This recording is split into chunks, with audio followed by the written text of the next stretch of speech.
परभणीमध्ये काल संध्याकाळपासून combing operation सुरू असल्याचं समजतंय।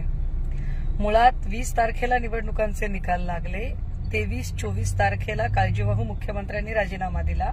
त्यानंतर पासून ते आत्तापर्यंत तब्बल 10 दिवसांपेक्षा अधिक कालावधी उलटून गेला, मात्र अजूनही राज्याला गृहमंत्री लाभलेले नाहीत।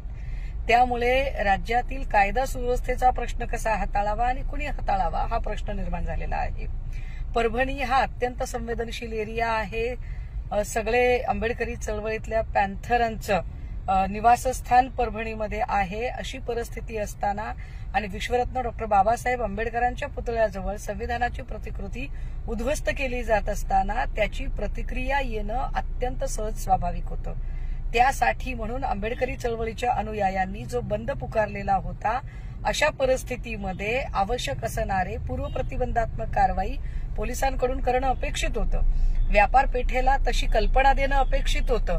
एकदा जर बंद पुकारला आहे तर व्यापार पेठेकडून सुद्धा त्या बंदला प्रतिसाद देणं अपेक्षित होतं। परंतु जेव्हा ती घटना घडली नाही किंवा त्या बंदला प्रतिसाद संमिश्र स्वरूपाचा किंवा काही लोकांनी त्याची दुकानं चालू ठेवली, त्यावेळेला संतप्त आंबेडकरी अनुयायांनी काही दुकानं बंद होण्यासाठी जी पावलं उचलली, अर्थात त्याचं समर्थन करता येत नाही, परंतु अशी घटना घडण्याला कारणीभूत ही इथली पोलीस व्यवस्था आहे, इथलं गृह खातं आहे।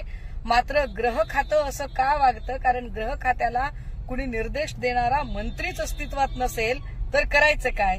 अशा सगळ्या परिस्थितीत कोम्बिंग ऑपरेशनच्या नावाखाली पुन्हा एकदा जर आंबेडकरी अनुयायांचं आयुष्य आणि भविष्य उद्ध्वस्त करण्याचा प्रयत्न राज्य सरकारकडून चालू असेल तर निश्चितपणे हा अत्यंत निंदनीय आणि निषिद्ध प्रकार आहे।